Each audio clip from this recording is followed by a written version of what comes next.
Bonjour à tous, bonjour et bienvenue pour ce, je crois, sixième déjà petit déjeuner organisé par CES pour le compte du Cône Cyber et qui portera aujourd'hui sur les attaques supply chain, les attaques par rebond. Je pense que Yassir nous présentera un petit peu ces différents types d'attaques.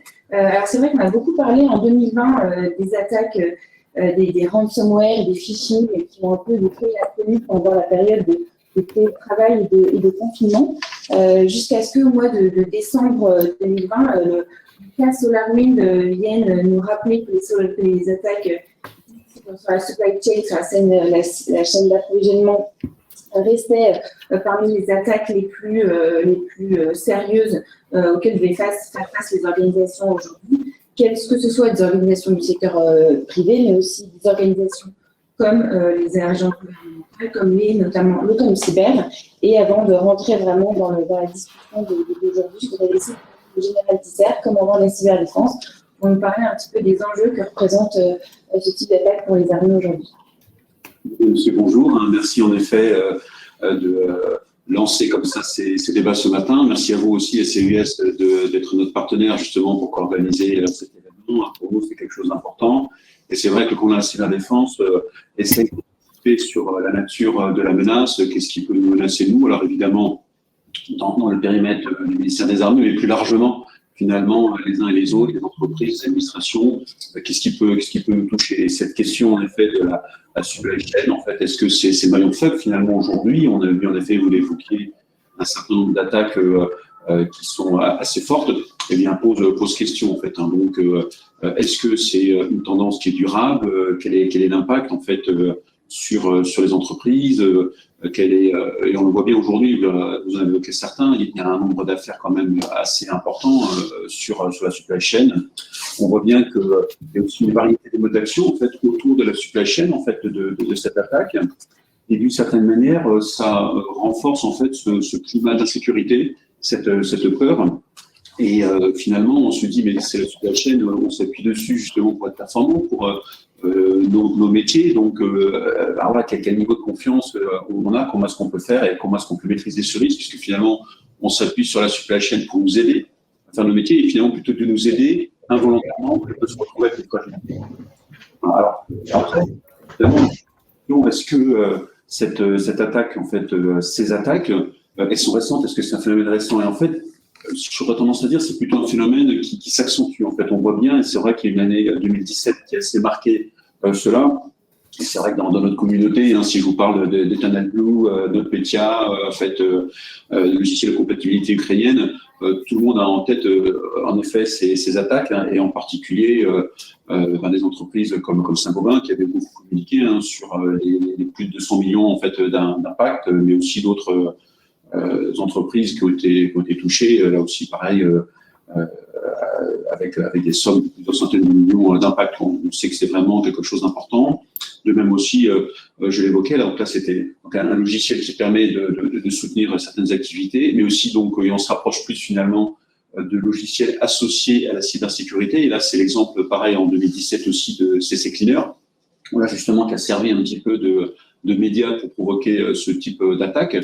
Donc aujourd'hui, se posent vraiment ces questions sur voilà, cette supply chain qui nous apporte des outils, des logiciels pour mieux travailler, y compris des logiciels de cybersécurité. Bien, si les attaquants utilisent ces moyens-là, finalement, on se dit comment est-ce qu'on va vraiment pouvoir se défendre en fait. Hein. Donc, alors, ce phénomène, malgré tout, c'est vrai qu'il est intéressant de creuser et je suis ravi et je remercie tous ceux qui vont intervenir ce matin, justement, sur ces thématiques. On a besoin de partager l'expérience que l'on a, on a besoin de partager évidemment des bonnes pratiques, des bonnes idées des uns et des autres pour maîtriser cette menace hein, qui accentue.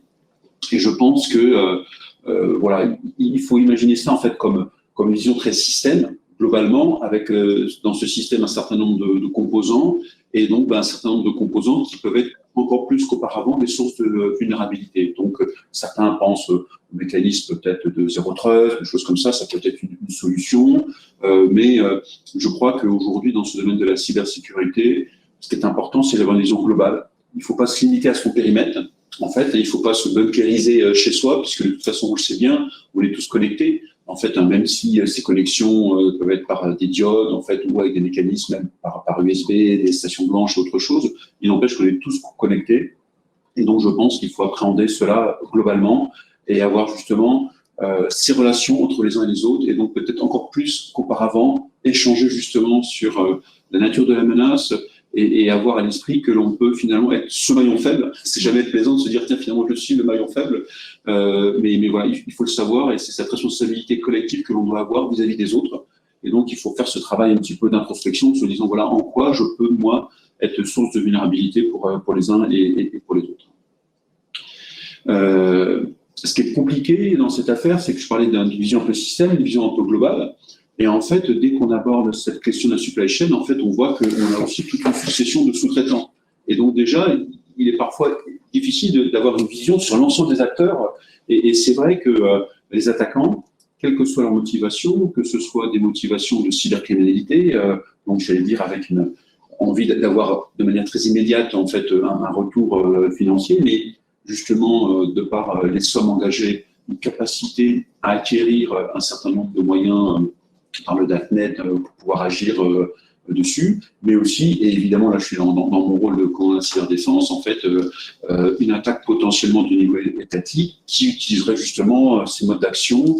Et c'est vrai qu'aujourd'hui, quand on voit la sophistication d'un certain nombre de ces attaques, l'impact que ça peut avoir, les cibles qui sont visées, là aussi c'est quelque chose, je parlais d'analyse tout à l'heure, mais ce qu'on appelle la victimologie, c'est important de savoir qui est touché, parce qu'on se dit finalement à qui profite le crime. Et bien derrière, peut-être que potentiellement de certaines attaques, il peut y avoir des attaquants de niveau étatique qui testent des modes d'action. Donc, il est vraiment important que chacun se sente concerné, évidemment les administrations et évidemment le commandement de la cyberdéfense encore plus, d'où ce besoin voilà, de partager, de réfléchir avec les uns et les autres, avec l'ensemble de la communauté, c'est important. Comme j'évoquais, il y a ces questions de périmètre. Et évidemment, le commandement de la cyberdéfense n'est pas là pour pouvoir, j'allais dire, faire le rôle de l'ANSSI. L'ANSSI est un acteur majeur. En fait, nous, on est sur notre périmètre, mais on dialogue. Il y a d'autres entités aussi, d'autres ministères, la communauté, les spécialistes. Donc, je crois qu'il est important de travailler ensemble, comme je le disais, pour identifier le rôle des uns et des autres, ce que les uns et les autres peuvent apporter justement pour pouvoir avancer. Et on est aussi sur ces questions finalement liées à la souveraineté, sur comment est-ce qu'on peut justement maîtriser ce risque. Certains se disent la supply chain est un risque, donc je vais tout réinternaliser, je vais redévelopper mes logiciels en interne. Ça peut paraître intéressant, mais finalement on voit aujourd'hui que le niveau de technologie des logiciels, l'intégration fait que le cloud fait que c'est quasiment impossible. Alors on peut peut-être le faire pour des logiciels très très sensibles, très très essentiels, mais même là c'est compliqué. Donc il faut voir ce qui peut être fait, et peut-être c'est plus en mettant en place des mécanismes de contrôle, justement ces mécanismes de cercle de confiance où l'on peut mieux comprendre et mieux avancer. Et aussi partager sur cette nature de jusqu'où on doit aller. Est-ce que finalement il faut définir des niveaux, des seuils, et les imposer aux uns ou aux autres? Là aussi, ce sont des questions qui se posent. Peut-on imposer à quelqu'un un seuil de cybersécurité? De quelle manière? Et là, je donnerai par exemple l'exemple justement du ministère des Armées, où il y a un peu plus d'un an, la ministre a signé avec les 8 grands maîtres d'œuvre industriels une convention, et cette convention vise justement à établir ce cercle de confiance pour échanger davantage encore que ce que l'on faisait auparavant, parce que finalement, on se dit, on ne peut pas se permettre, les uns comme les autres, de se polluer, en fait, d'être source de l'attaque, et en particulier, le ministère des Armées, nous, on se doit d'être résilient. On n'est pas seulement sur les systèmes d'information et de communication, on est sur les systèmes d'armes numérisés. Donc, ces systèmes, il faut qu'ils puissent fonctionner, il faut qu'ils aient une résilience forte, et cette résilience, eh bien, elle s'appuie justement sur les outils que vous nous apportez, ces maîtres d'œuvre industriels. Donc, d'où le fait de travailler ensemble, c'est quelque chose d'important. Après, il y a aussi des réflexions intéressantes que nous, on peut mener, et notamment justement sur l'utilisation de la supply chain pour attaquer les uns et les autres. Le cybercriminel, c'est vrai qu'il y a une agilité, c'est impressionnant cette capacité d'agilité qu'ils peuvent avoir, et c'est vrai, je parlais tout à l'heure de nature un peu étatique, donc se pose la question, est-ce que finalement, ceux qui l'utiliseraient à des fins plus stratégiques, est-ce que c'est une ruse? Est-ce que c'est acceptable sur le plan du droit international? Ou au contraire, est-ce que c'est une perfidie? Est-ce que c'est inacceptable à ce moment-là, en fait? Donc, il y a énormément de réflexions, de questions qui se posent, et d'où justement l'intérêt de cette matinée. Donc, j'ai hâte d'écouter les uns et les autres et d'échanger avec les uns et les autres. Merci à tous et donc une très bonne matinée. Merci beaucoup, Général. Effectivement, je pense qu'il y a certaines grandes idées qu'on peut retenir, à la fois celle de, vous avez parlé de souveraineté, vous avez parlé de mesures de confiance, vous avez aussi parlé de responsabilité collective. Je crois que c'est quand même des idées assez structurantes pour ce matin. Je pense qu'on va reparler, je suis même sûre qu'on va reparler avec nos différents intervenants de ce matin que je vais tout de suite présenter d'ailleurs. Donc, Yassir Kazar, vous êtes CEO et cofondateur de Yogocha. Que certains d'entre vous, beaucoup d'entre vous, j'imagine, connaissent déjà. Bertrand Blond, vous êtes responsable du bureau innovation et capacitaire du commandement de la cyberdéfense. Et puis, nous rejoindra un peu plus tard, sans doute, Sébastien Rumeral de Airbus, chargé de la coordination de la sécurité au niveau France. Et puis, Sébastien Mombal, responsable du pôle stratégique du ComCyber, qui est également avec nous ce matin et qui interviendra de temps en temps également. Alors, la première, peut-être, pour bien planter le décor et savoir exactement de quoi on parle, Yassir, est-ce que vous pouvez nous expliquer tout simplement en quoi consiste une attaque supply chain? Alors, on parle parfois des attaques par rebond ou attaques sur la supply chain. Quelle est la différence et de quoi parle-t-on exactement? D'accord. Bonjour à toutes et à tous, je suis vraiment ravi d'être parmi vous aujourd'hui. Alors moi, ce que j'ai fait, j'ai préparé un petit support juste pour que le propos soit bien structuré. Donc je vais voir si je peux partager mon écran sans problème. Je vais vous laisser, Amélie, me confirmer si c'est le cas ou pas. Et puis après, je vais pouvoir dérouler. Vous arrivez à voir mon écran? Oui, tout à fait. Alors, je vais essayer d'être… Voilà, parfait. Voilà, super. Je pense que cette opération est particulièrement singulière, mais en même temps, c'est du déjà vu. Et j'ai mis un petit titre rapide à la croisée des défis. Je vais aller très vite. Je pense que pour bien comprendre ce dont on est en train de parler, il y a 3 éléments qu'il faut garder en tête. Comment la notion de chaîne logistique a évolué dans le temps. Parce que je pense que dans pas mal d'esprits encore, quand on parle de chaîne logistique ou de chaîne d'approvisionnement, on réfléchit à des chaînes de production dans les usines ou ce genre de choses, ce qui n'est qu'une partie, mais c'est quand même une industrie à part entière qui a énormément évolué. Et l'IT, l'informatique, le digital, je donne tous les synonymes, ont quand même énormément transformé la place que prend ce concept-là à l'intérieur même des structurations de l'organisation. Donc, tant qu'on n'a pas compris en quoi ça a changé, on va toujours avoir une compréhension biaisée de ce que c'est que ce type d'attaque. La deuxième notion qui me semble intéressante, c'est ce qu'on appelle les Advanced Persistent Threats. Les attaques persistantes qui vont rester, qui sont une composante de l'attaque SolarWinds dont on est en train de parler. Puisqu'on sait que c'est une opération qui a duré plusieurs mois, puisqu'on sait que le malware qui est injecté reste sous les radars et se déclenche au bout de 12-14 jours, je crois. Donc, c'est vraiment aussi important de comprendre ça. Et en fin de compte, c'est important de comprendre ce que c'est que ce SolarWinds, en fait, ce qu'ils font concrètement et comment ça s'est produit.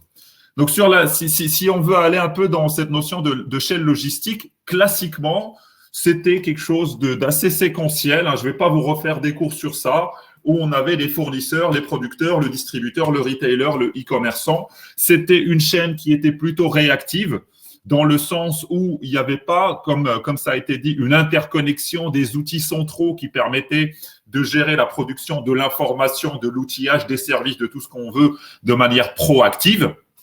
Et donc, il y avait des silos. Néanmoins, ça faisait que c'était des mécaniques qui étaient très compliquées, qui étaient, encore une fois, de manière qui réagissaient aux demandes des citoyens, des clients, etc., en fonction de la nature même de l'organisation, de manière réactive. Ce qui s'est passé, c'est qu'on est rentré dans une nouvelle logique avec l'avènement de l'IT. Et pour ceux qui connaissent ces concepts-là, on va voir apparaître la notion de control tower, c'est-à-dire des systèmes d'information qui vont être repensés pour que l'organisation clé devienne interconnectée avec les différents producteurs et qu'elle puisse orchestrer en fait le niveau d'information entre les différents interlocuteurs. Ce qui permet pour les entreprises les plus avancées dans ce genre d'exercice, parce que pour certains, c'est juste de la théorie, mais elles ont encore beaucoup d'entreprises et d'organisations ont beaucoup de mal à mettre en place ce genre de logique. Mais il y en a quand même qui arrivent à mettre ce genre de logique en place et qui, du coup, leur donnent bien entendu une proactivité en termes de traitement de l'information qui est extrêmement efficiente, mais qui justement crée cette fameuse interconnexion dont on est en train de parler, qui pour le coup devient extrêmement forte et une dépendance à la data qui devient assez puissante. Je passe très très vite, mais ça me semble important de rappeler ce genre de choses. Sur les APT, on parle quand même d'opérations qui sont extrêmement lourdes, hein, et je pense qu'on est clairement dans ce genre de cas de figure. Hein. Je veux dire, c'est quelque chose qui a été préparé minutieusement. Vraisemblablement, il y a eu une grande analyse de dénominateurs communs qu'on aurait pu trouver entre les différentes cibles qui ont été attaquées. Et ça passe par de la récolte d'informations sur les outils qui sont utilisés, sur les personnes qui travaillent, etc., puisqu'il y a quand même aujourd'hui des indications sur le fait que, à l'origine, les failles sont venues de failles humaines, de gens qui soit ont eu un phishing ou autre qui était interne chez SolarWinds. Et c'est comme ça qu'après, les attaquants ont pu accéder à des données sensibles et on va voir juste après ce qui s'est passé. Mais on est quand même sur des modes opératoires où vraisemblablement, c'est pas des petits joueurs, entre guillemets, qui, parce qu'ils ont trouvé une petite faille, ont pu lancer, je ne sais pas, par exemple, un gros DDoS quelque part et qui ont bloqué un système. Ensuite, SolarWinds, en tant que tel, on parle quand même d'une immense entreprise, hein, pour ceux qui n'ont pas pris le temps de regarder ce que c'était qu'une entreprise, qui compte à peu près 300 000 clients dans le monde, avec de très, très, très, très gros clients. Alors, ce que font ces gens-là, c'est qu'effectivement, ils vont amener tout un tas d'outils, et vous pourrez aller sur leur site, qui vont être au cœur des systèmes d'information des entreprises et qui vont principalement être au cœur de ce qu'on va appeler cette logique de chaîne logistique, qui vont vraiment renforcer ces fameuses briques-là qui vont créer cette interconnexion au sein des entreprises qui veulent se doter et qui vont les équiper avec un tas d'outillages sur la supervision de l'infrastructure, du réseau, des bases de données, même de la sécurité, etc., etc. Dans tout ce grand outillage, il y a un outil qui s'appelle Orion. Alors, c'est assez ironique puisque Orion, c'est un chasseur et c'est l'outil qui a été chassé pour le coup, qui se concentre réellement sur toute la partie réseau. Donc, les performances réseau, etc. Pour faire de manière très schématique, donc SolarWinds, grande entreprise qui a une multitude de produits, dont un produit qui s'appelle Orion. Pardon, je reviens là. Tous ces outils, tous ces gammes, en fait, tous ces produits, c'est ce que je mets en bleu, ont en fait des serveurs de mise à jour. D'accord, hein, vous avez, une fois que le produit a été installé chez un client, il y a des serveurs de mise à jour qui sont là pour justement mettre à jour le produit. Et la force de cette attaque, c'est que les attaquants, par le biais de la compromission de certains comptes d'une personne à l'intérieur de la société, ont réussi à infecter le serveur de mise à jour. Et donc, ils ont réussi à changer le code source qui est déployé de manière légitime par le serveur de mise à jour. Et ce qui a fait que il y a eu une mise à jour sur 18 000 comptes, a priori, qui ont été identifiés, 18 000 entreprises, 18 000 organisations, puisque tous les admin 6 et compagnie ont accepté, puisque ça venait de manière totalement légitime du serveur de l'entreprise en question. On compte aujourd'hui dans les clients, par exemple, dans tout ce qui va être les agences gouvernementales qui ont déjà été identifiées, quand même des choses assez costauds. Hein. C'est vraiment parmi les plus critiques en fait aux États-Unis, qui soit de manière officielle, soit de grosses suspicions d'avoir été attaqués. Et puis dans les entreprises, là pour le coup, pareil. Hein, il y a énormément de grandes compagnies qui ont été touchées par cette attaque-là. Si vous allez, par exemple, aujourd'hui sur le site de SolarWinds qui affichait typiquement toutes ces références-là, c'est quelque chose qui a été enlevé. Puisque vraisemblablement, je pense que dans une phase de reconnaissance de la part des attaquants, ils ont peut-être commencé par là. Là, je fais des suppositions, mais ça nous renvoie encore à cette à cette tension dans laquelle on est rentré aujourd'hui entre des pratiques naturelles où une entreprise va mettre en avant ses références, ce qui paraît légitime et normal, et de l'autre côté, comment ça peut tout d'un coup être utilisé si vous imaginez qu'il y a des attaquants qui ont des cibles et qui vont commencer à répertorier tous les outils qui sont utilisés par ces différentes entreprises pour trouver un dénominateur commun, pour se dire, voilà, cet outil-là est utilisé par 90% de nos entreprises cibles. Donc, en fait, on va concentrer nos efforts sur cette partie-là. Donc là, ils l'ont totalement enlevé. Je vais vous éviter voilà, le coût financier ou le prix du stock est déjà revenu à 1 an à peu près il y a en arrière. Je pense que les dégâts en termes d'espionnage sont beaucoup plus forts et plus importants. Et puis peut-être pour finir très rapidement, et je vais couper mon écran et j'espère que j'ai été assez clair sur la présentation. Je pense qu'on synthèse, je vais juste voir comment je peux faire. Hop, je désactive mon écran. Je pense qu'il y a trois grands éléments qui me semblent essentiels. 4, pardon. Le premier, c'est effectivement, ça a été dit au tout début, cette notion. Il y a une notion qu'il va falloir combattre réellement, c'est cette notion de je n'ai pas de données critiques ou je n'ai rien à cacher ou mes données n'ont pas de valeur. Aujourd'hui, c'est un mythe. Cette idée-là est extrêmement dangereuse puisque je pense qu'on est tous plus que jamais interconnectés et n'importe quelle personne, à partir du moment où on peut rentrer sur son téléphone ou sur ses comptes, peut devenir le maillon faible d'une chaîne justement qui est beaucoup plus large. Je pense aussi qu'il faut arrêter avec les questions du style comment peut-on se protéger. Et il faut plutôt, et c'est juste j'ai envie de dire un état d'esprit qu'il faut maintenant installer, qui est qu'est-ce qu'on peut améliorer.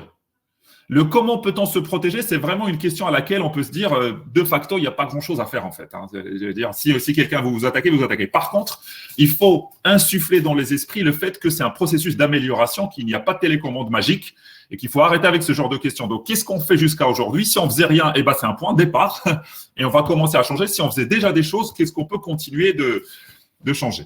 Troisième élément qui me semble essentiel, c'est peut-être s'attaquer à des approches un peu plus offensives aujourd'hui, aussi bien techniquement qu'humainement. Alors, je ne dis pas qu'il faut stresser les gens, mais je pense que les entreprises qui n'ont pas goûté à ce que peut être une attaque de la manière la plus concrète possible resteront toujours déconnectées de la réalité et le jour où il y aura une vraie attaque, prendront tous les mauvais réflexes. Et puis après, sur effectivement la chaîne de solidarité, je pense qu'il faut renforcer les exigences en termes des fournisseurs, de plusieurs manières. Hein. Je veux dire, bien entendu, par exemple, jusqu'à aujourd'hui, on pouvait demander un certain niveau d'habilitation, des tests d'intrusion, sans vouloir faire le commercial ou prêcher pour ma paroisse du bug bounty, c'est-à-dire, voilà, et voire même pourquoi pas, parce que la question qui se pose, c'est qu'on sait très bien qu'il peut y avoir des petits fournisseurs qui n'ont pas les moyens. Il faudra se poser réellement la question de dire quand on a de gros acteurs qui font appel à des petits fournisseurs, est-ce qu'ils ne peuvent pas participer dans l'investissement pour justement qu'il y ait des audits ou ce genre de choses pour aider les petits fournisseurs à progresser sur ce genre de questions. Et je m'arrête là en espérant que j'ai pu être très synthétique et je passe la main à Amélie pour la suite. Voilà. Merci beaucoup Yassir. Effectivement, la question des réponses et que peut-on faire si on peut se préparer, se prémunir. On y reviendra un peu plus longuement plus tard. On vous donnera la parole à ce moment-là. Mais effectivement, on a bien compris avec vos slides le déroulé de l'attaque et un peu concrètement ce qui a pu se passer. Qu'est-ce qui a fait finalement que l'attaque SolarWinds, qui ne cesse de faire parler d'elle même 3 mois plus tard, qu'est-ce qui explique qu'elle ait à ce point-là décrété la chronique, en quoi elle est différente d'autres attaques sur la supply chain qu'il y a pu avoir par le passé? Parce que comme vous l'avez souligné, Général, c'est pas nouveau comme type d'attaque. Alors, je ne sais pas, la question elle est pour moi, Amélie? Oui. Ah bah, ce qui fait, c'est l'ampleur en fait c'est l'ampleur des organisations dans lesquelles pour le coup le malware a été déployé et vraisemblablement la quantité d'informations qui a été extorquée, hein, parce que il faut bien comprendre qu'en France on a à peu près 1 à 2 mois de retard en termes d'informations sur ce qui se passe sur cette affaire. Hein. Aux États-Unis, il y a des points tous les jours. 24 heures sur 24, il y a de nouvelles bulletins d'information sur l'opération. Je crois qu'on a mis 2 mois à peu près. Ça commence maintenant, on commence à avoir les premières enquêtes en France sur l'opération, mais on a à peu près un delta d'1 mois à 2 mois sur le suivi et les conséquences de cette affaire. Aujourd'hui, la quantité ou la présupposition, certains sont factuels, d'autres un peu moins, sur la quantité d'informations qui ont été fuitées. Je vous dis, quand on parle d'agences gouvernementales, quand même des choses assez critiques qui ont été sortis durant cette attaque, et je mets encore tous les mots parce que moi-même je n'ai suivi que des bulletins j'ai pas eu moi-même accès à des choses factuelles, donc moi-même je ne m'appuie que sur des bulletins d'information, des CVE sur les failles qui ont été avérées et ce qu'elles pouvaient faire. Et je pense que sur les 18 000, on n'a pas encore vu de manière très froide l'ampleur de ce qui a été sorti, et puis la question qui va traverser tous les esprits, la finalité de tout ça, en fait.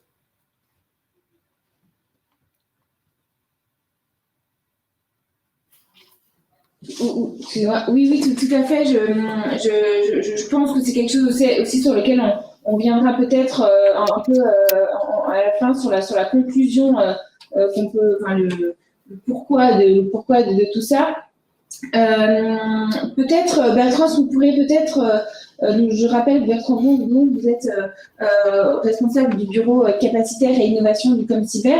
On a vu ce que ça pouvait faire comme dégâts sur une organisation, sur une entreprise. Quels sont les risques pour le ministère des Armées de ce type d'attaque? Bien, bonjour à tous. Je ne sais pas si vous m'entendez là. Bon, super. Merci déjà de m'accueillir ce matin. C'est un plaisir d'être avec vous pour parler effectivement de ce sujet qui est d'intérêt forcément pour le MINARM, parce que c'est un sujet qu'on a commencé de travailler il y a déjà quelques années et pour lequel le général en a parlé tout en introduction, on a des actions concrètes, mais j'en reparlerai après dans le cadre d'une convention supply chain. Je vais rebondir un peu sur les éléments présentés par Yassir tout à l'heure, parce que je pense que j'en partage une partie. Je vais essayer juste de vous donner un petit éclairage côté ministère des Armées. Alors, c'est vrai que dans le MINARM, en fait, on a 2 types de systèmes d'information. On a les systèmes d'information traditionnels, comme dans toutes les entreprises, les réseaux intradef, les réseaux classifiés, les réseaux, je vais appeler IT, de circulation de l'information. Et puis après, on a toute une batterie d'autres systèmes qui sont les systèmes plus industriels et notamment aussi les systèmes d'armes. Et aujourd'hui, on est dans une bascule assez forte entre les systèmes d'armes que je vais appeler moi d'ancienne génération, qui étaient non connectés, un peu plus traditionnels, vers des systèmes en fait plutôt nouvelle génération, next-gen, et qui embarquent maintenant un petit peu plus de technologie.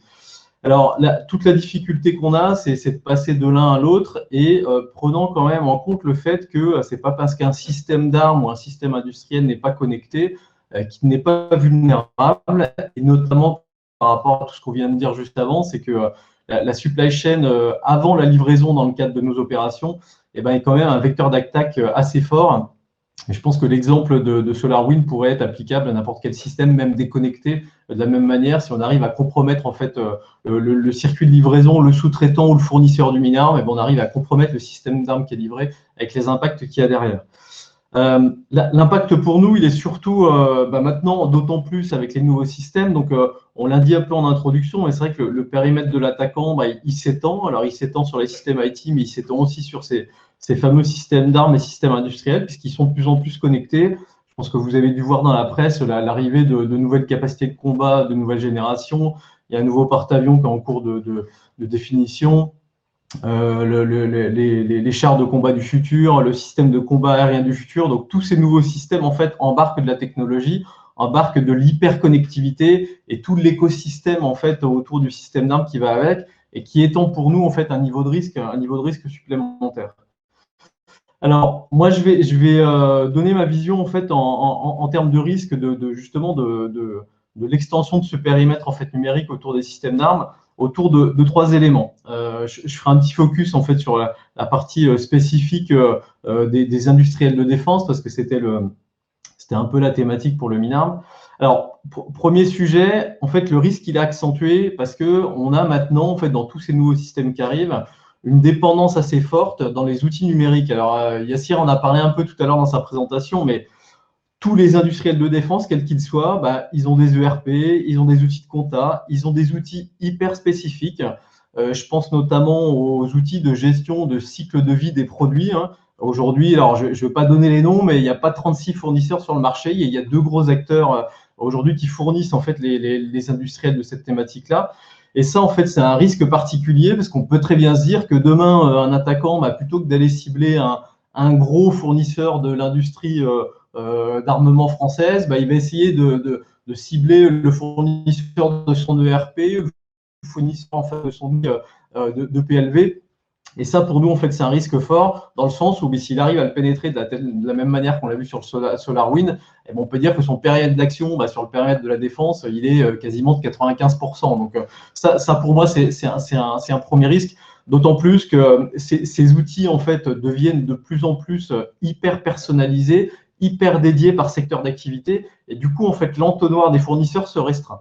Donc le risque est assez élevé en fait pour la dépendance à ces outils numériques. Après, pour moi, il y a une deuxième famille, c'est le risque qui est accentué par la dépendance aux prestataires de services, donc les ESN, les FSN et toute cette famille-là. Même chose, je pense que tout le monde connaît l'actualité des 4-5 dernières années.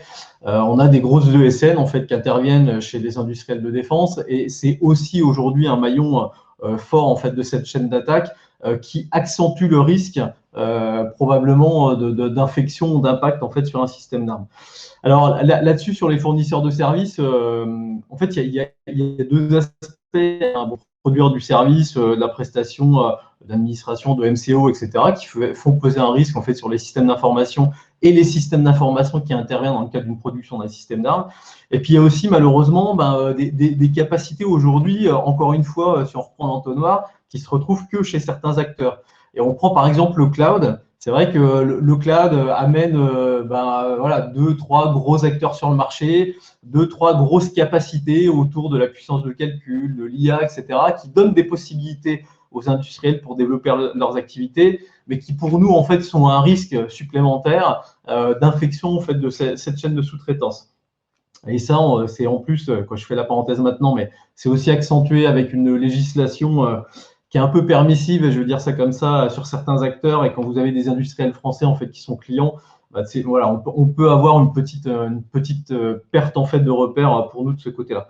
Et puis le deuxième point sur les prestataires de services, c'est, je pense que c'est un risque aussi. C'est un manque de fournisseurs. Alors, Yassir a tenté une bulle tout à l'heure avec les différentes capacités, notamment IT, cyber, qu'on pouvait trouver dans une entreprise. Malheureusement, c'est vrai que sur certaines thématiques, on n'a pas les produits cyber français ou européens qu'on aimerait avoir, ce qui fait que des fois, on est obligé en fait de s'appuyer, mais par défaut, on s'appuie en fait sur des produits étrangers pour couvrir notre périmètre. Et ça, c'est aussi un risque supplémentaire dans cet écosystème numérique. Et puis, dernier point sur la partie risque, ça a été dit dans l'introduction également, mais moi, je pense qu'il y a un risque fort et qui sera compliqué à traiter, c'est sur les sous-traitants qu'on va appeler critiques. Sous-traitants critiques dans le sens où, encore une fois, je prends l'exemple de l'écosystème en fait, des producteurs de systèmes d'armes.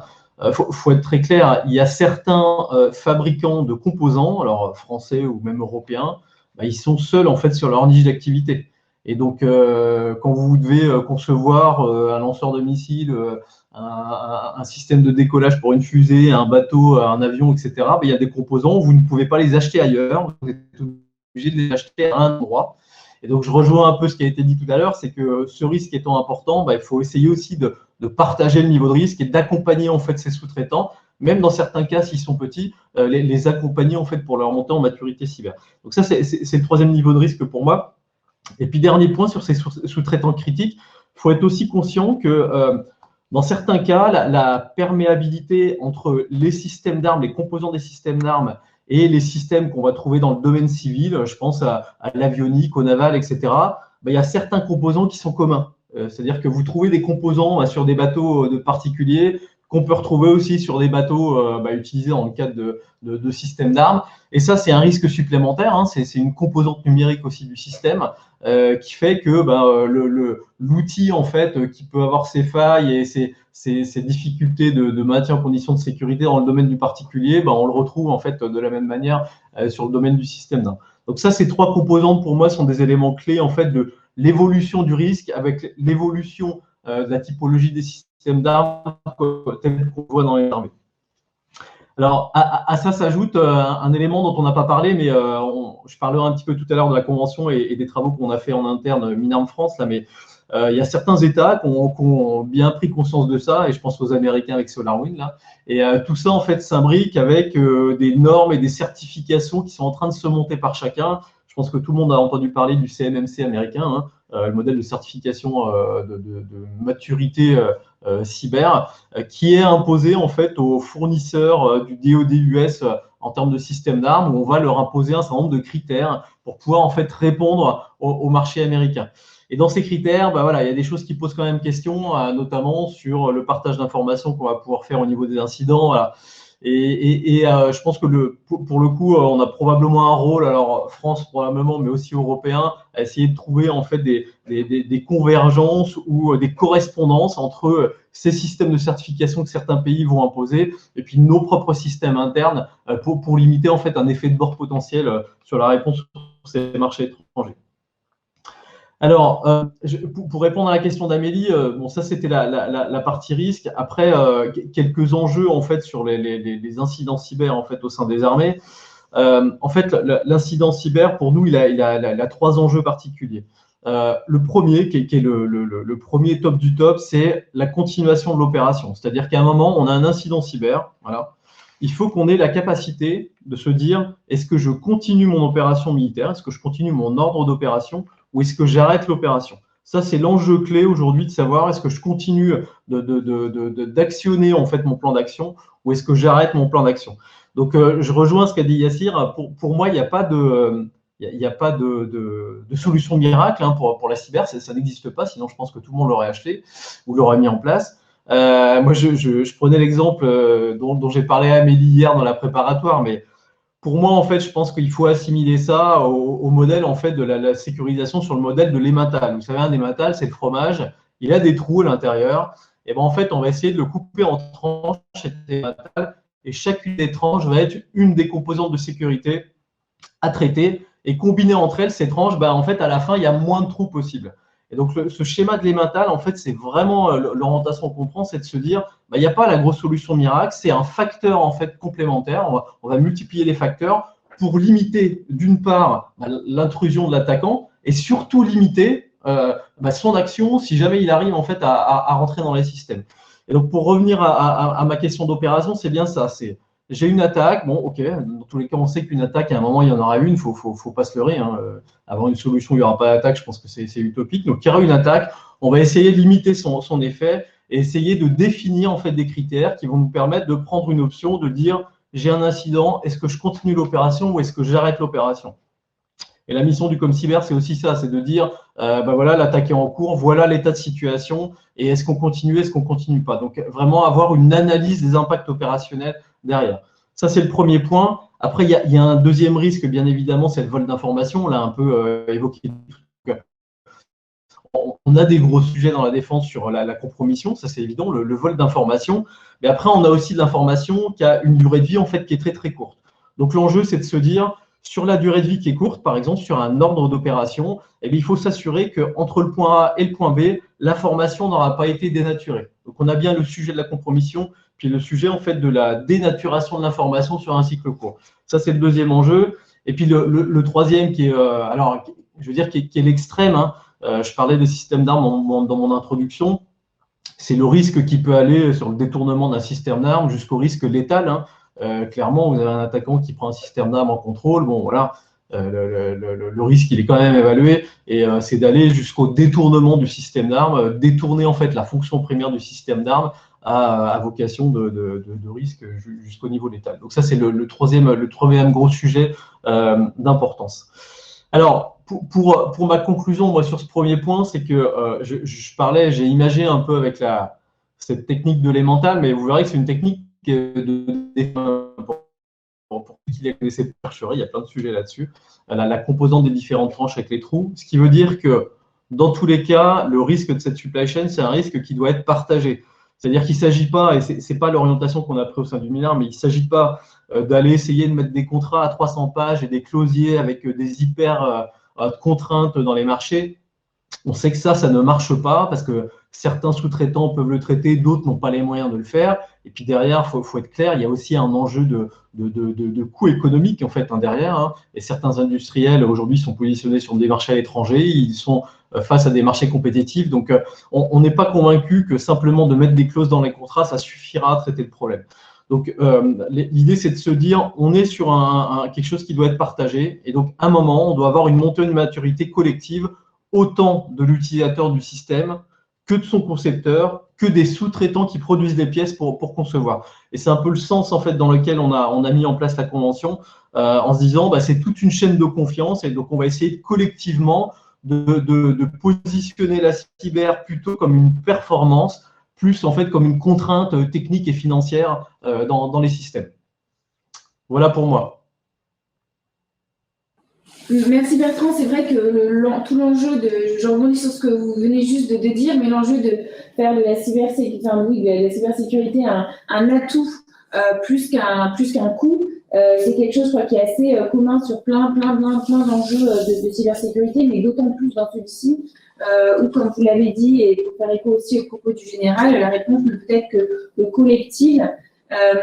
Et justement, alors je vais continuer avec vous Bertrand, mais comment ces solutions peuvent être collectives? Qu'est-ce qu'on peut faire au niveau de la filière et de la chaîne d'approvisionnement pour s'assurer que tout est sécurisé, que tous les fournisseurs, que tous les sous-traitants le sont aussi? Alors, vous voulez que je parle de la convention maintenant, peut-être, dans les travaux, parce que je pense que ça donnerait quelques éléments de réponse. Alors, je vois que sur le chat, en fait, il y a quelques questions. En même temps, je vais donner des... Oui, puis je propose de... Ouais, je vais donner... là, si on a une qui est parfaitement en lien, on peut la traiter aussi. Et après, on prendra un petit peu de temps de toute façon à la fin, parce qu'il y a beaucoup de questions. Donc, on prendra un petit peu de temps à la fin pour voir tout ça, bien sûr. Très bien, ouais. Alors, je parlais des outils là, sur le modèle de l'Emmental. C'est vrai que je disais tout à l'heure, il n'y a pas forcément tous les produits français européens. Bon, faut être clair, il n'y a pas les produits sur toutes les catégories. Hein. Après, aujourd'hui, on est dans un modèle en France, mais ce qui est normal, où en fait, on a... je pense qu'on a un modèle en fait qui est un peu différent d'autres nations sur les produits de sécurité. Concrètement, on était plutôt dans une phase en fait de qualification de sécurité de certains produits, mais pas de préconisation. C'est-à-dire qu'aujourd'hui, en fait, que ce soit l'ANSSI ou le MINARM, on ne va pas préconiser aux industriels de défense en fait des produits. On va qualifier les produits. Donc il y a des CSPN, il y a des qualifications de l'ANSSI, etc., etc. Pour autant, en fait, ce fait que on a quand même des trous dans le fromage. Et il y a certaines capacités en France aujourd'hui en fait qui sont pas encore bien traitées, encore bien positionnées. Donc je pense qu'il y a un enjeu de ce côté-là de favoriser un peu le tissu industriel français. Alors côté MINARM, on a quelques actions parce que vous savez qu'on a mis en place la Cyberdéfense Factory en fait il y a 2 ans maintenant. L'objectif en fait c'est d'avoir un tiers-lieu où on va pouvoir accueillir, je vais y arriver, des startups ou des gens qui ont des idées innovantes, alors à l'étape quand même un niveau de maturité assez important, et en échange, en fait, on va leur mettre à disposition des jeux de données opérationnels dont je parlais tout à l'heure, pour leur permettre en fait de développer leur cas d'usage et pour nous aussi d'être en boucle courte, en cycle court, pour pouvoir en fait tester et faire évoluer des capacités. Donc ça, c'est un premier élément de réponse en fait sur le tissu industriel français dont je parlais tout à l'heure. On va en fait essayer de faire fructifier un peu les idées et aider en fait les entreprises. Il y a ça, on a fait des défis cyber pour ceux qui participent au FIC tous les ans, mais on fait des défis cyber en fait réguliers sur des thématiques qu'on ne trouve pas sur le marché français. Typiquement, on a fait un des derniers sujets en 2019 sur les honeypots, là, où ça c'est un produit en France, on n'avait pas de produit qui était identifié. Donc ça, c'est des exemples pour nous où moi je suis convaincu que le MINARM a un rôle à jouer pour cultiver en fait ce tissu industriel français, en fait, et aider soit les porteurs d'idées, soit des gens qui ont déjà des entreprises à développer des capacités sur des trous en fait capacitaires qui peuvent monter là-dessus. Donc ça c'est important. Alors, je ferme la parenthèse sur le capacitaire, mais c'était pour répondre aux questions puis à ces sujets en fait de manque français. Après sur les accompagnements en fait des entreprises, bon. Il y a différentes choses. Hein. Je pense que sur les petites entreprises, hormis le coût de se dire je vais déployer des solutions, un SOC, etc. Quand vous avez des PME où il y a 10 salariés, la PME, elle n'a pas de SOC, elle n'a pas besoin elle n'a pas de P10 non plus, elle n'a rien du tout, voilà, faut être clair. Donc moi, je pense que la première des choses sur ces petites boîtes-là, c'est déjà faire une analyse de risque. C'est-à-dire qu'il faut analyser en fait le périmètre. Quel est le périmètre en fait de risque globalement de la supply chain. Et vous avez peut-être vu, alors dans la presse, c'était publié au mois de septembre l'année dernière, mais la ministre a annoncé en fait la mise en place d'un programme d'aide des ETI PME qui s'appelle Diac Cyber. Donc il y a 4,5 millions d'euros qui ont été débloqués. Donc c'est piloté par la DGA et opéré par BPI France. Et donc il y a 4,5 millions en fait qui ont été dédiés justement à l'accompagnement de ces petites entreprises, déjà pour faire une analyse de risque avec la méthode IBIO-CRM et identifier en fait un plan d'action pour couvrir ces analyses de risque. Et je pense que ça, si déjà à minima en fait on arrivait chez même les petites entreprises, parce que c'est pas très compliqué de faire une analyse de risque sur un petit périmètre, on arrivait déjà en fait à les accompagner là-dessus, je pense que ça serait bien. Puis après, il y a un deuxième point clé, et j'y reviendrai aussi dans les grosses actions qu'on a menées dans le cadre de la convention, mais je pense qu'il y a une question aussi de sensibilisation, c'est-à-dire que les gros fabricants, les gros industriels de la BITD, ils ont un rôle à jouer clairement sur la sensibilisation de leurs fournisseurs.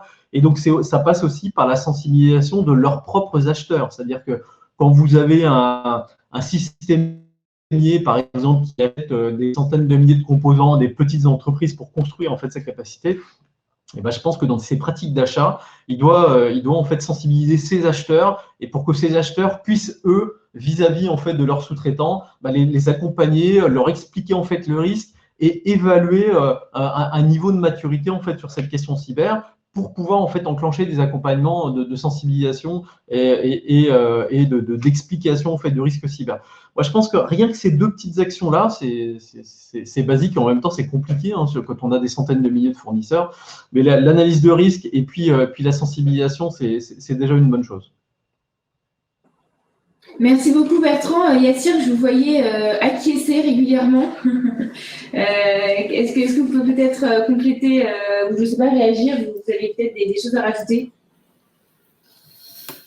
Non, mais globalement, je suis d'accord avec ce qui a été dit, surtout sur le fait de… je pense que c'est vraiment un truc sur lequel on doit se dire, il n'y a pas de solution magique. Ça paraît vraiment banal, mais c'est vraiment un état d'esprit qui est essentiel aujourd'hui parce que je pense qu'il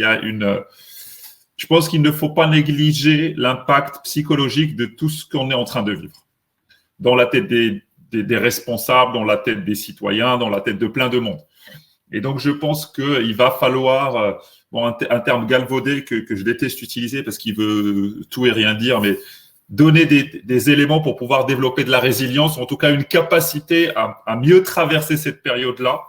Et ça commence par neutraliser le fait de se dire, c'est normal, il n'y a pas de solution miracle, on peut décomposer les problèmes, les traiter. Et voilà, je pense qu'autour de ça, il y a tellement d'attentes aujourd'hui sur des solutions miracles qu'il faut très vite reprendre le problème à l'inverse en disant ça fait partie du réel aujourd'hui. Il y a quand même des capacités, il y a des acteurs, il y a des fournisseurs, il y a des actions qui se mettent en place et sortir de ce piège qui donne l'impression qu'en fait que rien n'est fait parce que ça met aussi en grosse difficulté des équipes de cyber qui travaillent tout le temps et c'est comme l'assurance des équipes de cyber, personne ne pense à leur travail. Mais par contre, le jour où il y a quelque chose qui cloche, tout le monde commence à toquer dans les portes. Donc, j'acquiesçais énormément, surtout sur la partie état d'esprit, parce que ça va énormément jouer, parce que tel que c'est parti, on va rentrer dans un monde où ce genre de choses, a priori, ne va pas s'arrêter. Je ne sais pas si vous avez regardé les dernières informations en Floride. J'ai vu que quelqu'un avait commencé à poser une des questions sur l'IoT. Il y a vraisemblablement quelqu'un qui a commencé à jouer avec les accès d'eau, fournisseurs d'eau. Il a commencé à augmenter des doses de produits dedans et que heureusement qu'il y a un des ingénieurs qui a percuté et qui a arrêté ça. Donc voilà, donc je pense que c'est important d'insister lourdement sur ça. Et puis voilà, je pense que on parle beaucoup de la partie sensibilisation des gens. Depuis je sais pas moi, depuis maintenant 15 ans, c'est le truc qui revient par excellence à chaque fois. Mais maintenant, il va falloir craquer ça, il va falloir se donner les moyens parce qu'on sait très bien que sensibiliser les gens, c'est pas juste avec des PowerPoint, quoi. Donc, qui aujourd'hui a lancé de vraies, par exemple, campagnes de phishing grandeur nature ou de social engineering grandeur nature? Il n'y en a pas beaucoup, je crois. Et face à ça, il y a la théorie, c'est bien, mais un peu comme dans les arts martiaux, si à un moment vous ne faites pas un assaut avec un adversaire, et bon, vous avez vu un film de Bruce Lee, c'est super, mais ça va pas servir à grand chose, quoi. Merci Yassir. Je trouve qu'on peut aussi, on retiendra de cette séance qu'on aura parlé de Bruce Lee et des mentales pour un mercredi matin à ce temps-là, sur un sujet qui ne s'y prêtait pas et quand même plutôt intéressant. Mais en attendant, je vais quand même donner la parole à Sébastien Dumba. Vous vouliez réagir, je crois. Je vous ai présenté rapidement. Vous êtes donc responsable du pôle stratégique du ComCyber. Vous avez dit, je crois, quelque chose à rajouter. Oui, alors merci à tous. Et puis, effectivement, je voudrais rebondir sur quelques propos du général en introduction et compléter peut-être un ou deux éléments de Bertrand. Ce que démontre finalement ce genre d'affaires comme SolarWinds, c'est qu'on est effectivement à la limite, et ça pose vraiment une question de normes de comportement dans le cyberespace pour ce genre d'opération. Entre effectivement cette notion de perfidie, cette notion de ruse, qui pose vraiment derrière la question aussi de la maîtrise, de la dispersion du produit, et la conséquence finalement de ce genre de cyberattaque, et donc la maîtrise du risque d'escalade. Parce que dans ce genre d'opération, finalement, ce qu'on voit bien, c'est qu'on ne voit pas forcément tout de suite au premier, je dirais, en amont de ce genre de réflexion, le ciblage final et l'effet recherché. Donc on voit bien que c'est créer des opportunités pour effectivement derrière voir ce que l'on peut en tirer, mais de fait, le ciblage n'étant pas précis, la maîtrise de la dispersion et la prolifération vont devenir effectivement inacceptables, presque systémiques pour l'ensemble finalement du cyberespace. Je pense que ça pose vraiment des questions et que cette affaire finalement SolarWinds sera probablement quelque chose d'aussi important que ce qu'auraient pu être les révélations Snowden et les conséquences qu'il y a eu au niveau géopolitique sur ce genre d'opération. Je pense que c'est une affaire qui va vraiment rythmer 2021, à la fois sur le plan diplomatique, sur le plan très clairement dans la stabilité du cyberespace et les conséquences, parce que pour voit effectivement des grandes sociétés qui ont eu leur code source se dérober sur cette affaire, l'étape d'après, c'est qu'il est probable de voir arriver un nouvel arsenal numérique et de nouvelles actions derrière. D'un point de vue du défenseur maintenant, je pense que ça pose vraiment une question sur finalement la stratégie que l'on peut avoir autour de ça. Comme le disait très bien Bertrand, il faut assurer un cœur de confiance. C'est très bien aussi d'ailleurs le directeur général de l'ANSSI, meilleur défense et la défense. Donc dans ce cœur de confiance, il faut arriver à bien coordonner les efforts, utiliser peut-être la normalisation, se poser la question de la souveraineté dans le choix des composants. Et on revient encore sur le débat de la 5G et le risque de prépositionnement finalement de quelque chose qui serait un peu identique en termes de conséquences. Donc ça pose vraiment ce cœur de confiance. Mais au-delà de ce cœur de confiance, on absorbera des chocs. Donc il faut se poser la question de la résilience. C'est-à-dire qu'à partir du moment où on a des acteurs systémiques, et on en a tous dans nos systèmes d'information, je reviendrai là-dessus après, il faut se mettre finalement dans une posture où finalement comment je vais continuer à opérer, sachant que ce genre d'affaires va se reproduire et se multipliera. Ça se multipliera pourquoi? Parce qu'on a une hyper-numérisation qui se fait, on a une hyper-connectivité qui se fait, donc à partir de là, le nombre d'opportunités statistiquement va augmenter. Donc c'est un sujet qui va être de plus en plus prégnant, qui existait déjà, je veux dire, les précédentes révélations, Snowden est un bon exemple, effectivement, de risque d'ajout d'implants matériels sur la chaîne logistique, de risque d'ajout en amont d'éléments logiciels, l'affaiblissement dans la conception de la crypto, etc. Ce sont des choses qui existent depuis très longtemps. Mais pour autant, ces nouveaux acteurs indirects offrent maintenant un nouveau finalement, champ de risque pour les entreprises et pour les organisations. Et pour pouvoir finalement l'appréhender, on en revient à ce que nous connaître du côté militaire, qui est l'analyse systémique. C'est-à-dire de se dire, je vais regarder mon écosystème et je vais voir quels militants finalement technique dans cette analyse systémique, et mon pan métier. Pan technique, typiquement SolarWinds, j'ai des composants qui sont à large empreinte dans mon écosystème, qui offrent tout un tas de vecteurs. Il faut que je s'identifie, et c'est au premier rang duquel ce sont tous les outils d'administration aujourd'hui. Il n'y a pas que l'Active Directory, on le voit bien, hein, il y a tous les autres systèmes qui permettent de l'orchestration, de l'automatisation, de la gestion de masse. Ceux-là sont particulièrement exposés. Et puis il y a la division de métier, typiquement notre PETIA, où là vous affectez un pan d'activité, une zone géographique. Vous avez tous le même logiciel de taxation ukrainien. Bah, effectivement, vous êtes une bonne cible. Donc voilà, donc cette vision métier, cette vision technique d'analyse systémique, je pense que c'est quelque chose qui va devoir aujourd'hui appuyer les analyses de risque avec un prisme différent pour justement mieux évaluer l'impact, pour derrière mieux être en capacité en termes de résilience d'absorber le choc, parce que le choc arrivera tôt ou tard. Oui, je crois qu'on merci Sébastien, ça rejoint bien ce que vous disiez Yassir aussi. Hein, il y a un moment où on ne va pas pouvoir, voilà, où tout se recoupe, tout se recouvre et on ne va pas peut-être pas pouvoir absorber, il faut en tout cas se préparer à devoir absorber un choc plus important qu'on l'a connu jusqu'ici. C'est intéressant ce que vous disiez justement sur les outils d'administration. Effectivement, SolarWinds l'a encore souligné, mais c'était un moyen relativement discret et efficace de faire beaucoup de dégâts et c'est sans doute une des priorités pour les organisations de tout type aujourd'hui. Alors on avait, ça rejoint le sujet aussi de l'IoT. Dont Yassir a soulevé parce qu'il y a une question sur ce sujet. Qu'en est-il justement, notamment dans le... Alors, on est tous plus ou moins connectés aussi. Aujourd'hui, on a tous des wearables, notamment, et aussi au sein des armées. Est-ce que les enjeux liés justement aujourd'hui avec ce type d'attaque? Yassir, je ne sais pas si Sébastien ou Yassir vous voulez compléter, parce que je sais que Yassir, vous avez commencé à en parler. Sur le sujet de l'IoT? Oui, de l'IoT, ouais. Alors pareil, sur le sujet de l'IoT,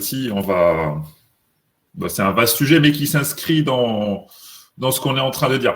Moi je vais plutôt, je vais laisser la question de l'IoT si tu le permets, Amélie, et juste pour qu'on puisse tous respirer quand même un bon coup, parce que je vois que les échanges, il y en a plein sur le chat, et je comprends que ça suscite énormément de questions. Je pense que ce qu'on est tous en train de dire, et pour prendre du recul, il me semble évident, sans tomber dans une discussion purement cérébrale, de bien comprendre que ces difficultés à analyser, les mots qui reviennent en fait, systémique, résilience, absorption de choc, tous ces termes-là traduisent en fait un changement de réalité, d'accord? Et le fait qu'il y a une déficience pour le moment dans notre manière d'analyser le réel, on n'a pas assez d'outillage pour décrire et comprendre, appréhender totalement ce qu'on est en train de faire. Donc vous allez voir, il y a les mots qui vont revenir régulièrement. Maintenant, c'est modélisation, beaucoup plus que analyse, voyez, résilience, beaucoup plus que défense. Voilà, c'est un changement d'envergure et ça dépasse la cybersécurité. Et ça, c'est essentiel. Il faut comprendre qu'il y a eu un changement de paradigme au niveau humain et c'est le vrai défi, il est là. Hein. Il faut vraiment le comprendre pour un peu respirer et comprendre que la cybersécurité n'est qu'une composante clé, certes, mais dans un changement qui est plus global. On a basculé d'un monde où le schéma d'analyse était la hiérarchie. Hein, par exemple, la pyramide. On comprenait, par exemple, les animaux. On pensait que c'était une pyramide du prédateur jusqu'au moins prédateur. Il s'avère qu'en fait, c'est pas ça, c'est en réseau. L'organisation de la société, pareil. On commence à se dire de plus, vous voyez, cette notion de réseau prend le pas sur une notion de pyramide qui était le modèle qui nous permettait de comprendre le monde. Et en fait, chacune a ses limites et sans plus. Le côté compliqué dans la partie réseau, c'est que notre cerveau, même si naturellement fonctionne comme ça, intellectuellement, on ne sait pas en fait appréhender quelque chose de systémique. On ne peut pas penser à tout et son contraire, à toutes les possibilités en même temps et les traiter et avancer. Et c'est pour ça que je pense que l'élément central va devenir aujourd'hui la capacité à modéliser. Et je m'inscris parfaitement dans, que ça soit l'IoT ou autre, accepter. L'acceptation qu'il va y avoir des chocs. C'est inévitable. Et que du coup, typiquement, si on utilise cet anathème du réseau, bah, par exemple, une des forces du réseau, c'est que s'il y a un nœud qui s'arrête, Il y en a d'autres qui peuvent faire que l'information circule. Ça veut dire, par exemple, démultiplier des fournisseurs, identifier des points critiques dans lesquels il y a des backups en fait, d'acteurs qui font que si on a un qui tombe, il y a un autre qui peut prendre le relais. Ces mécanismes-là, on va devoir monter en puissance tous. Hein. Je pense pas, même s'il y a des gens qui sont assez avancés, peut-être sur des sujets d'infra, en l'occurrence, mais c'est des mécanismes qu'on va devoir tous s'approprier, apprivoiser, en acceptant que les attaquants ont peut-être toujours une longueur d'avance sur ce sujet, mais que le fait qu'on ait ce genre de discussion fait que l'information se diffuse et qu'on franchit des caps et qu'au quotidien, on évite quand même pas mal d'attaques. Voilà, ça me semblait évident pour que ça ne devienne pas non plus hyper anxiogène pour tout le monde de remettre ça au plat. Et puis, je laisse la main pour d'autres personnes sur l'IoT parce que je pense qu'il y aura des interventions plus pertinentes sur le sujet que ce que je pourrais dire. Bah, au-delà de ça, merci Yassir, effectivement, on va pas, faut pas non plus trop la période est déjà assez anxiogène pour qu'on en rajoute en effet. Je remarque qu'on a récupéré Sébastien Rumellard. Est-ce que vous nous entendez, Sébastien? Fort et clair. Bon, Bonjour.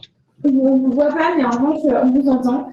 Je rappelle, comme vous avez peut-être pu nous en parler dès le début, je rappelle que vous êtes donc coordinateur pour la sécurité en France. Je crois que c'est ça, enfin, vous me corrigez si je me trompe, sur votre titre exact, mais chez Airbus, et donc, vous êtes notamment chargé de la sécurisation de la sécurité.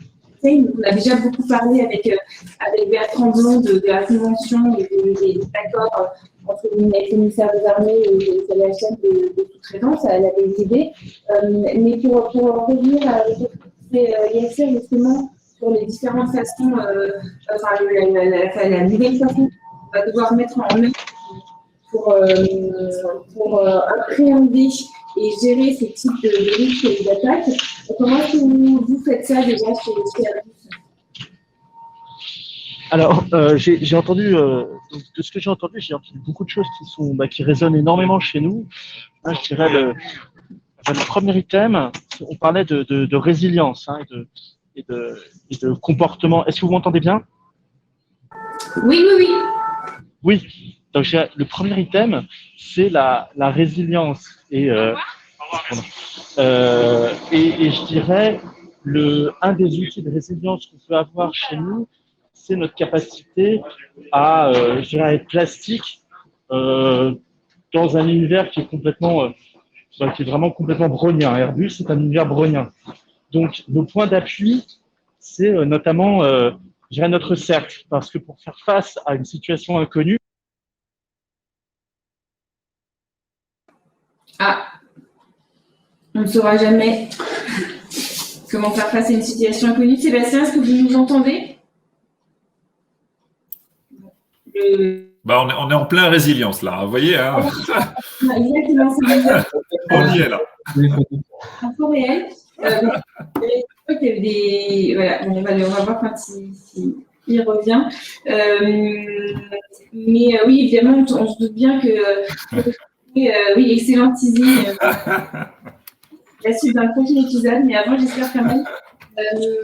En tout cas, c'est vrai qu'on imagine bien que pour les sociétés comme Airbus qui ont des activités qui, sans être complètement similaires à celles des armées, sont quand même relativement stratégiques et qui, en plus, ont une chaîne de sous-traitance qui est sans doute très étendue et avec des sous-traitants, des fournisseurs de format, de taille, de niveau de sécurité différents. On voit bien les enjeux que ça peut représenter. Sébastien, est-ce que vous m'entendez?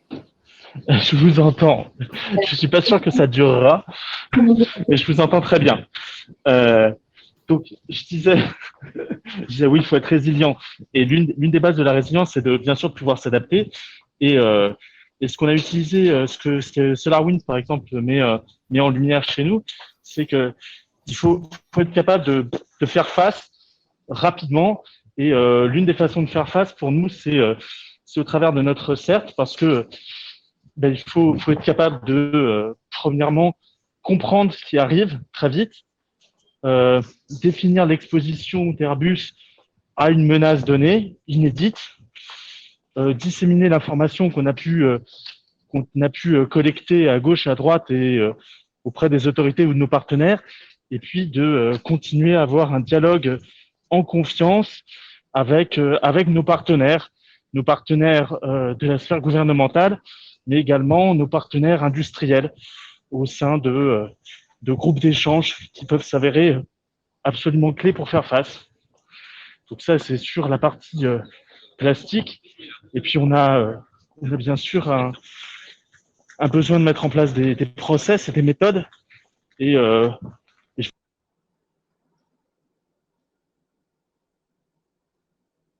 Bon, on a été coupé de nouveau. Mais je pense que si on arrive à récupérer sur tous les aspects effectivement organisés, parce qu'on peut mettre en place effectivement toutes les mesures techniques possibles. On en a parlé de sécurisation, mais je crois qu'on a mentionné aussi tout à l'heure que finalement l'humain restait central, et si on n'a pas les process, les méthodes, les mesures organisationnelles qui font que ces méthodes sont bien appliquées, ces outils sont bien utilisés et ces mesures sont bien mises en œuvre, en effet, ça limite quand même de beaucoup l'efficacité de ces dites mesures et outils. Yassir, vous le disiez tout à l'heure, mais on ne peut pas se prémunir de façon certaine de ce type d'attaque. On peut au moins s'y préparer. Oui. Mais une fois qu'on est, pour beaucoup d'entreprises qui se demandent si elles ont été touchées, notamment par SolarWinds, et qui vont peut-être, comme vous disiez, le découvrir que beaucoup plus tard, qu'est-ce qu'on peut faire une fois qu'on a été attaqué? Alors, vaste question. Je vais commencer par si tu permets encore une fois, Amélie, je vais commencer par un premier élément. Et c'est pas juste pour de la provocation ou autre. Je pense qu'il faut arrêter avec mettre l'humain au centre. Je pense que cette phrase-là, elle est justement extrêmement dangereuse, parce que l'humain n'est au centre de rien du tout. Il est une partie d'une équation, mais justement mettre l'humain à chaque fois au centre, ça c'est un truc qui fausse le débat. Et je pense que ce qu'on est en train de vivre aujourd'hui, d'un point de vue global, je pense qu'il faut se décharger un peu de cette pression ou de cette bagarre qui est un peu de dire, l'humain, il est au centre de tout. L'humain, il est une partie dans une équation, dans un système qui est beaucoup plus global. Il a certainement un rôle à jouer dedans, mais il faut déjà prendre ce recul-là, de se dire, en fait, on n'est pas au centre de quoi que ce soit. C'est mon point de vue. Et encore une fois, je pense que c'est pas qu'une posture. C'est essentiel, en fait, et ça participe à ce changement de paradigme qu'on est tous en train de vivre, de cette notion de réseau. Si on l'applique par défaut et si on cherche de la résilience, en fait, on est au centre de rien, en fait. C'est le premier élément, on est une partie d'un réseau. Deuxièmement, les entreprises, en fait, il y a une grande bifurcation pour les entreprises. Soit elles ont les compétences, donc la capacité, les ressources pour faire appel à des boîtes qui peuvent les aider pour détecter, faire du forensic, voir est-ce que ils ont été la victime d'une attaque ou pas. Soit, si ce n'est pas le cas, il faut qu'ils se rapprochent des instances qui existent, cybermalveillance, ou protection du capital informationnel en France, ou l'ANSSI ou autre, pour les aider. À minima, s'ils utilisent SolarWinds, s'ils le savent déjà, c'est-à-dire un des outils, à minima, c'est d'appliquer tous les patchs qui ont été mis en production jusqu'à aujourd'hui, parce qu'il y a eu pas mal de CVE qui ont été publiés depuis officiellement. Ils ont lancé des patchs. Donc, le minimum sera là. Et la suite, j'ai envie de dire, la question se pose, c'est déjà s'il n'y a pas de doute, même s'il y a un doute, il faut quand même faire des audits. S'il n'y a même pas de doute et qu'on sait qu'il y a quelque chose, il faut agir. Je ne sais pas si c'était ça le sens de la question, ou si j'ai raté quelque chose pour le coup dans la question, Amélie. Non, c'était tout à fait ça. Ah. On voit des questions déjà dans le chat. Comment détecter l'attaque une fois que l'attaquant est entré? Voilà, je pense que c'est des questions que beaucoup d'entreprises. Là, sur toutes ces questions-là, il y a par exemple, si on prend sur les sujets d'APT, il y a énormément de groupes de travaux de chercheurs qui existent. D'éditeurs, je veux pas citer de nom, mais le premier qui me vient, je pense par exemple dans les équipes de Kaspersky ou autres, qui publient tout un certain nombre de choses qu'on peut mettre en place. Je pourrais vous partager une liste dans le chat là dans quelques instants mais il y a énormément de choses sur du chiffrement, sur de l'analyse de log. Les analyses de log il va y avoir un gros sujet autour de l'analyse de log, de l'analyse comportementale qui va être en place. Mais il y a pas mal de checklists, encore une fois, qui ne sont pas parfaites, mais qui permettent de dire le minimum du minimum pour avoir ce genre de choses, c'est là. Et donc, typiquement, sur de la détection d'attaquants, les approches les plus efficaces aujourd'hui semblent être les analyses comportementales. Donc, typiquement, il faut avoir des outils qui détectent des routines. Par exemple, une adresse IP qui se connectait tout le temps, qui se connectait, par exemple, les semaines de telle heure à telle heure. Si jamais, à un moment, elle se connecte à 3 heures du matin, eh ben, ça peut lever une alerte parce que, a priori, cette personne-là ne se connecte pas à ces moments-là, quoi.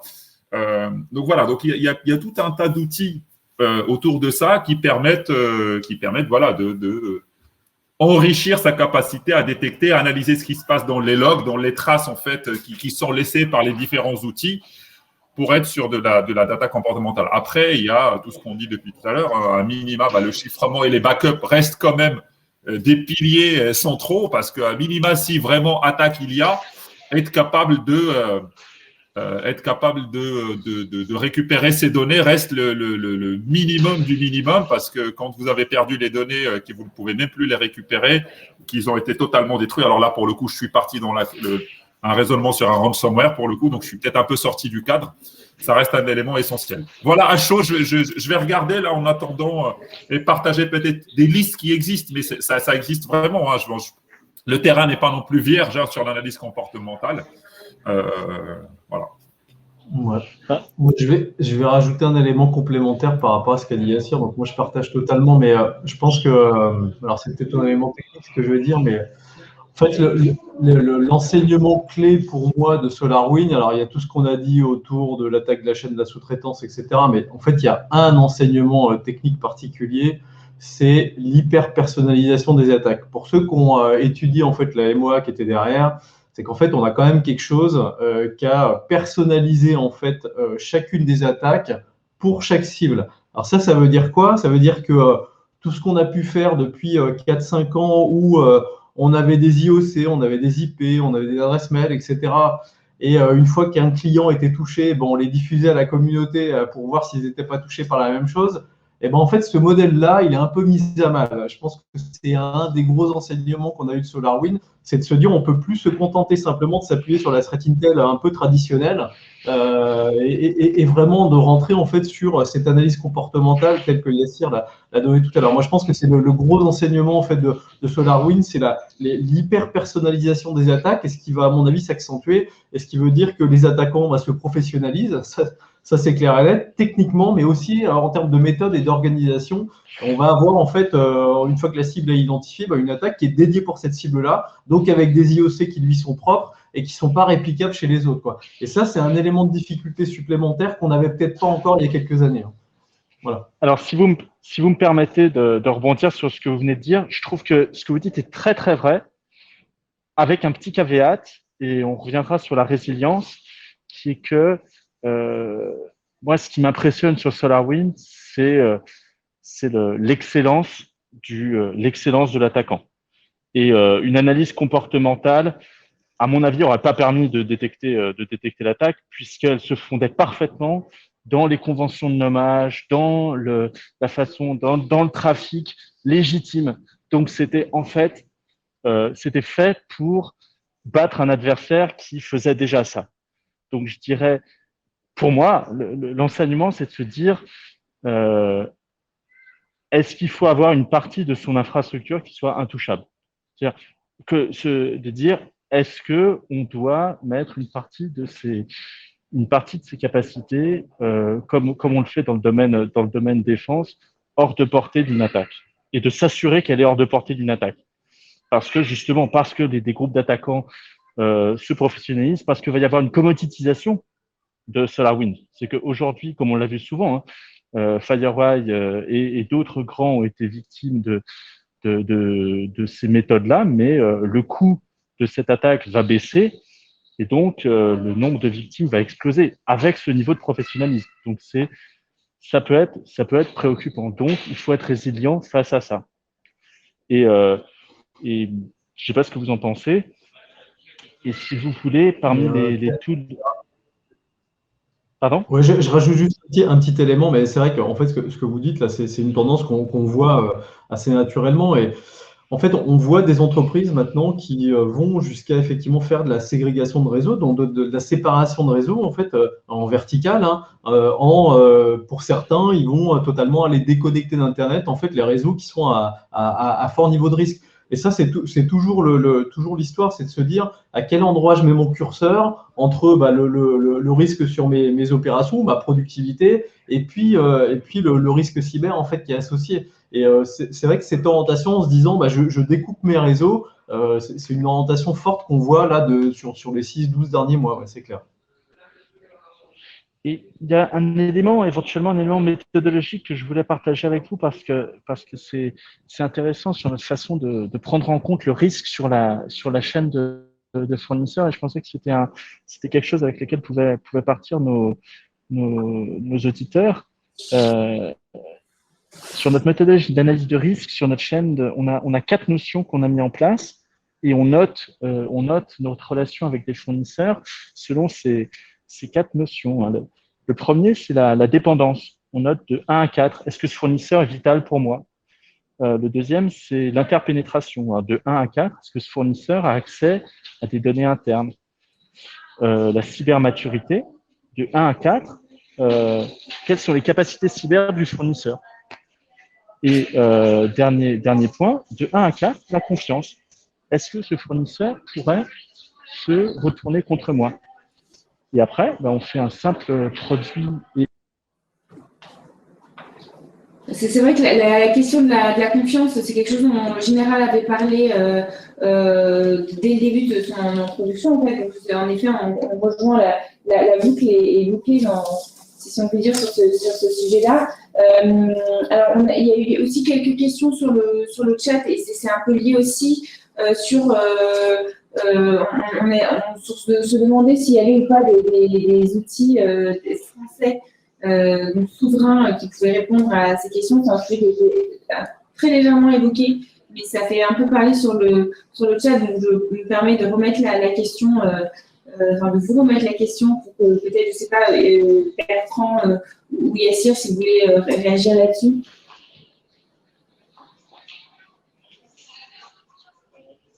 Du coup, la question, c'est quoi en fait? Parce que c'est vrai qu'il y a eu beaucoup de questions sur la partie capacitaire. Alors, j'ai apporté quelques éléments de réponse tout à l'heure. Je ne sais pas si tout le monde était présent, mais sur le fait que je pense que l'État a un rôle à jouer en fait pour développer le tissu industriel. Alors, j'ai vu tout à l'heure une question qui disait ah bah ouais, mais il faut travailler aussi avec les petits. Alors moi, je vais être très clair hein, dans mon rôle, dans ma mission au sein du ComCyber. Je travaille autant avec les startups où il y a 2 salariés qu'avec les sociétés historiques de la BITD, du Binarm. Moi, j'ai aucune difficulté là-dessus et la stratégie capacitaire qu'on a mis en place d'ailleurs au sein du ComCyber, c'est vraiment celle du best of breed. C'est-à-dire qu'on est convaincu que les technos en fait qui sont liées à la cyber, alors qu'elles soient défensives ou offensives, d'ailleurs les deux sont intimement liées, mais elles évoluent régulièrement. Et on ne peut pas en fait rentrer dans un carcan fermé en fait à plusieurs années sur une même techno. Ça, on le sait, c'est obligatoire. Et dans nos activités, on a besoin d'agilité, on a besoin d'évoluer vite. Ce qui fait que ce principe de best of breed, on l'a instauré dans le sens où on se dit, à un moment, il faut qu'on ait une architecture en fait qui nous permette de rapidement pouvoir remplacer une boîte par une autre, en essayant toujours en fait d'avoir la meilleure boîte en fait dans la capacité pour laquelle elle est prévue. Donc, on ne va pas essayer d'acheter en fait une limousine qui fait tout là, mais on va surtout acheter en fait plein de petites boîtes et pour le coup se retourner vers le tissu industriel des startups et des gros pour composer mes fameuses tranches de fromage dont je parlais tout à l'heure et ma stratégie de l'emmental en fait. Donc ça c'est vraiment la logique dans laquelle on est parti et du coup on développe autant avec les petites qu'avec les grosses. Alors après je vais rajouter un autre élément parce que je pense que ça c'est probablement aussi quelque chose qu'on peut partager avec vous, mais moi, je suis convaincu que pour cette question de souveraineté, alors que ce soit française ou européenne, on a un rôle à jouer aussi sur l'accompagnement en fait, des startups qui sont dans notre écosystème. Et cet accompagnement-là, il se passe aussi, il se fait aussi par des propositions, des partages en boucle courte sur l'évolution en fait, de vos outils. Alors, il faut être clair, on fait pas mal de veille au ComCyber, donc on fait de la veille sur des technos en France et pas mal à l'étranger.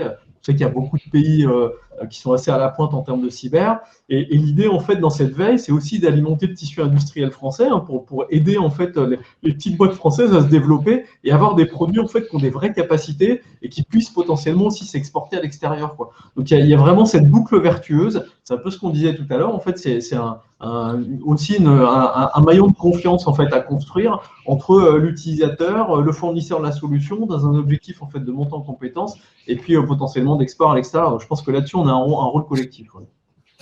Mais absolument. Et Bertrand, je rajouterais, parce que pour avoir été sensibilisé sur le sujet assez récemment, visibilité et différenciateur technologique.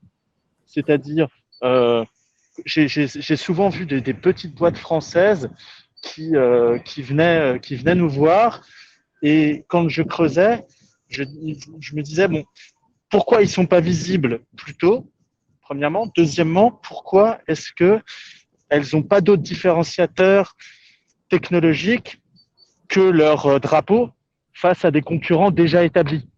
Et donc, ça devient compliqué pour un industriel tel que nous de les choisir uniquement à cause de leur drapeau, pour être totalement transparent et honnête. Hein. Ouais. Alors, je suis d'accord. C'est pour ça que je pense que hormis le drapeau, il faut aussi avoir des solutions qui sont compétitives. Donc, moi, je pense que l'État a un rôle aussi pour aider ces sociétés-là à avoir des solutions compétitives. D'où la démarche de veille et d'input en fait de cette veille vers les industriels français. Je pense que ça, on a un rôle à jouer là-dessus. Mais moi, je donne juste un petit rétexte rapidement pour cette histoire de drapeau. Alors, je ne vais pas donner le nom de la société, mais il y a une petite start-up française en fait qui était dédiée au marché français depuis quelques années. Et l'année dernière, en fait, elle s'est dit bon, je vais faire une levée de fonds, et je vais essayer de prendre en fait un marché plus étranger, donc déjà en Europe et puis sur le marché US. Et en fait, le petit sourire qu'on peut avoir derrière, c'est que elle s'est retrouvée en fait face à un marché. Elle était sur un marché où il y avait peu de concurrents et son concurrent principal était plutôt américain. Et en fait, elle s'est retrouvée à démarcher des pays qui, eux, ont été attirés principalement par le drapeau pour ne pas être sous drapeau américain, quoi. Donc, je pense qu'il y a aussi des choses à faire valoir là-dessus. Et je pense que si on a des bonnes technos et en plus ce drapeau français, voilà, il y a tout l'aspect souveraineté qu'on peut valoriser. Et pour certains pays qui ne veulent pas être sous emblème US, et ben, je pense qu'il y a quand même des cartes à jouer sur le marché de l'international. Ah, complètement. Merci beaucoup à tous les trois. Sébastien Bombal, vous vouliez réagir aussi? Oui, je pense qu'il y a beaucoup de choses qui ont été dites. Alors, bon, je vais revenir sur 2-3 petits points sur la phase déjà 1 SolarWinds et 2 après sur ces questions de souveraineté. Sur la phase SolarWinds, aujourd'hui, ce qui est intéressant, c'est de voir que sur la gestion de crise, parce qu'on est toujours dans cette crise, hein, on va en sortir tout de suite. Hein, les impacts, on les voit que très longtemps après, effectivement, lié à cette hyper-personnalisation, à l'empreinte des victimes qui ont été touchées par ce genre d'attaque. Donc, aujourd'hui, voilà, le cabinet d'avocats qui représente SolarWinds, la liste des clients, on connaît la liste potentielle des personnes touchées, et puis derrière, effectivement, voir si c'est la bonne version ou pas de ce logiciel qui a été infecté, s'il a été déployé et s'il a été exploité, parce qu'il y a plusieurs quand même, conditions avant d'arriver au bout du bout à un incident.